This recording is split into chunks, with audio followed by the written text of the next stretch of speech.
Bax, başqa hədisdə Peyğəmbər sallallahu əleyhi və səlləm deyir ki, Mən yadman li mə beynə lihyeyhi və ricleyhi admanu lehul cənnə. Kim mənə iki çənəsi arasında, yəni dilini və iki ayağı arasındakını mənə zamin verərsə, zamin durarsa ki, bunları qoruyacağına, mən də ona cənnəti zamin dururam. Bax, kim dili ilə fərcini qoruyarsa, bunu mənə zamin durarsa, mən də ona cənnəti zamin dururam. Görünək, əzəmətli fəzilətdir. Ravahil Buxari. Buxari rəvayət edir. Sonra başqa hədisdə deyir ki, sallallahu aleyhi və səlləm, Mən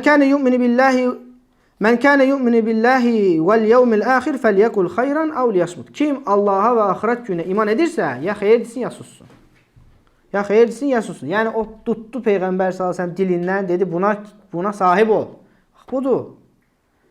Dilivə sahib ol. Dilinlə xeyir danışancaq və Peyğəmbər sallallahu əleyhi və səlləm bunu qarşılasa cənnəti zamin durur.